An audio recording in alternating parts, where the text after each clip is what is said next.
Alright, time for another draftphysics.com, debatephysics.com also. Video presentation. So I've made this video a second time. Microphone trouble of some kind anyway. So I thought I'd do a video just waiting on Valerie to make his response. And so yeah, the big reveal that we all already have seen the experiment done many times. So anyway, it's about these little air cardy things. Alright, so what I did notice too was, now the theory is, right, that it's supposed to be any elastic collision is supposed to produce these results. And so, we all know that these are metal carts and that there's really no trouble in making a little metal thing for them to hit each other with. So we don't need rubber bands, don't need springs. None of that stuff should be at all necessary because metal on metal is really elastic. And so there's just nothing stopping them from making it a real elastic interaction instead of a super elastic interaction. And yeah, it'd just be a nice proof that they could produce the same results, doing the experiment in the classic way, let's say. Anyway, and then what you do notice is that, they put these contraptions on here to create it elastic, with the rubber band here and a little plunger. And where is it located? At the very top of the cart. So that should be, to a physicist, that should be a signal. And then they have weights down here, right? So the cart are weighted much lower than the point of contact.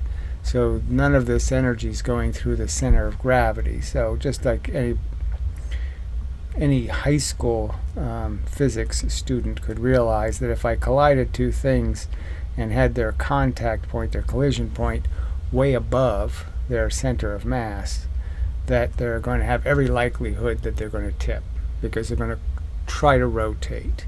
So you're creating a bunch of rotational energy, and instead of direct straight through energy. So it really you should optimize it by trying to get the contact point as close to the center of mass as possible. So it does present a problem where you could say, yeah, that's theoretically possible that you're tipping the carts. And the obvious argument is these carts have air constantly coming out of them. So and the whole idea is they really have to have the same amount of air coming out of both sides. I don't even know if much air goes out this side, but I guess it has to. So there's air coming out, and that air has to be evenly distributed, because if I unevenly distribute it, it's technically an exhaust. The air is making contact with the object. It's essentially ejecting mass like a thrust. And so if I tilt the carts, it's going to create more air going one way than going the other way, which means it's going to tend to move it in that way. It's going to give it an acceleration. So it's a perfectly reasonable statement to make about how air tracks function. Alright, so number one, do the experiment without the super elastic crap, without super elastic metal on metal, either aluminum on aluminum, or just put little metal clips on here as low as possible and let the two little metal clips hit each other. Second is another, you can do different arrangements of this thing, but yes, the center of mass, this interaction point should be as low as possible, not as high as possible. So that's obvious. Now the other thing is, this little extra air you're going to create, this little exhaust, you can sort of nullify its effect by increasing the velocity. So it does seem, whenever they do this experiment, that they seem to create a very low velocity for the experiment. Now there's an advantage to that because it's more seconds, and more seconds are easier to count and to see. But their disadvantage would be is that if we consider this a capacity for the system to create a little extra thrust as noise, you eliminate the noise to signal ratio by increasing the velocity. So if you can increase the velocity of the experiment you would reduce whatever influence that noise is having. So they should try the experiment pushing the cart a little bit faster, be fair. So the other thing is just about how to arrange the carts, and so I thought of a couple of ideas that might work. And I suppose part of the point of this video is to ask you, the viewers, as few of them as you are, to ponder it a little bit, the engineering of the experiment, and say, is there any way I can change the way the experiment's done to verify or create doubt? Is there, that's what science is. I mean, Faraday is famous for it. All of Faraday's discoveries, essentially, almost every one of them, was made by doing it the wrong way, doing it a different way, and discovering something new. So anyway, I'll pause for a second. Alright, so the other thing I thought of was, if they did the experiment with the heavier cart, I wish it was a 2 mass. I guess in his case it's a 1.5 and a 1, which isn't great because it doesn't create as much of this free momentum thing. But anyway, so if you did the experiment this way, where the end of the track is here and you have the same elastic system or whatever you're going to use to create the rebound, the reflection, then it goes in and it reflects, okay, and these two objects are supposed to be going the same velocity. So the velocity between the output velocity is the same in all of these experiments. Their claim is that both objects end up with the same velocity. So this rebound of the first cart will be, let's just call the velocity 15, and this one will have a velocity of 15. So you can understand it'll just trail this other one. This other one's going to hit here and reflect, so it's going to be on its way. And then this one will hit the spring and bounce and reflect, so it'll be a little bit behind, going the same velocity.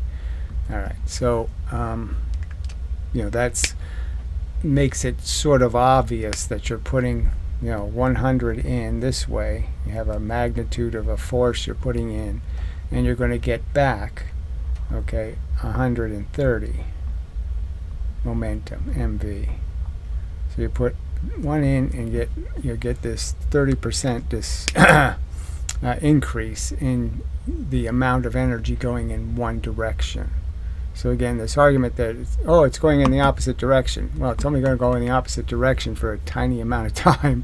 So the fact is I can make them both go in the same direction. So then you have, again, 100 in, and I can just make it wait till it bounces off the other side, and then I got 130 going exactly the same way. So I start the experiment with 100 going this way. I can just pick up the experiment a few seconds later, and it's got 130 going the same way. So it clearly makes free momentum. And the argument is, well, does that mean anything? Does free momentum mean anything? And I guess I would argue that in a tug of war, momentum wins. So it doesn't matter about how big your masses are, your pullers, or any of that crap. It just matters on who can create the most MV force. And in a collision, it's that way. It's just about the momentum. Whatever thing has the most momentum, that's the thing that's going to win the collision. The collision will go in the direction of the thing with the more momentum. So there's some indication that definitely more momentum matters. It will do more work. And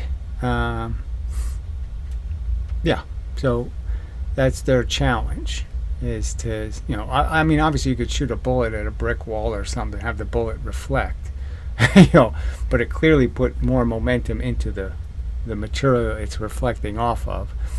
And if you get a perfect reflection, where you're getting most of your energy still in the bullet, then you didn't really have a collision. You didn't have a head-on collision.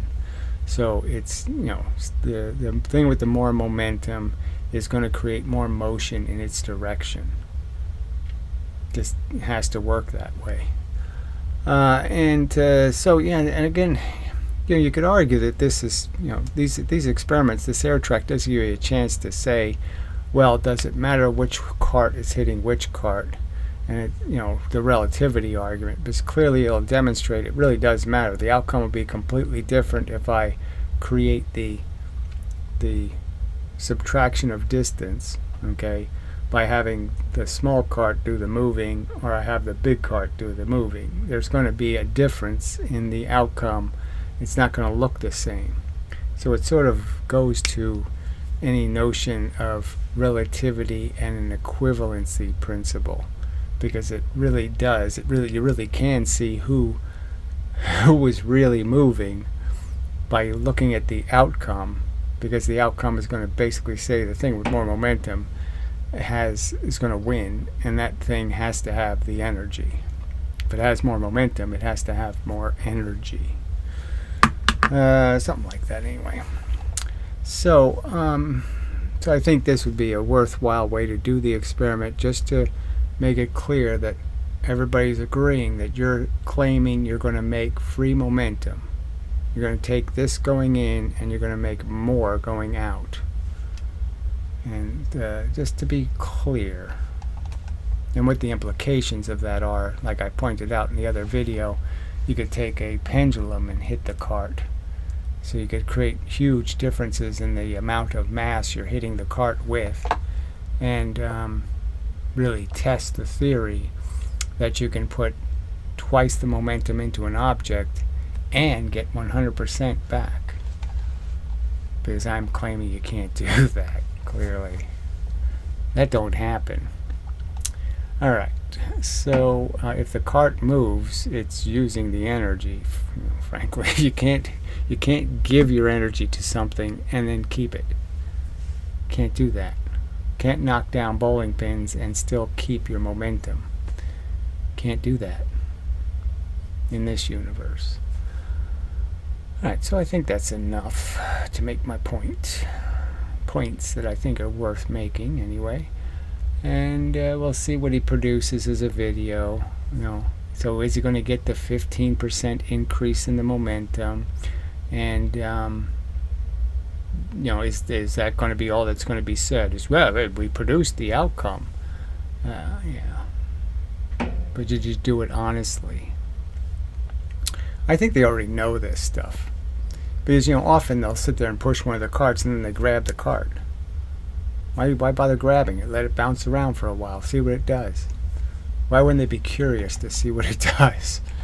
If it starts going faster, you might be able to figure out there's something wrong with your configuration of the experiment. Again, all he has to do, he's got the detectors set up, he's got the whole thing. All he has to do is push a cart on there and put rubber bands at both ends and just see if it starts going faster instead of going slower. Yeah, good test, I would argue. Alright, till the next time and such, and so forth and whatnot. I think that's all. Faster. Center of mass. And no springs. Yeah.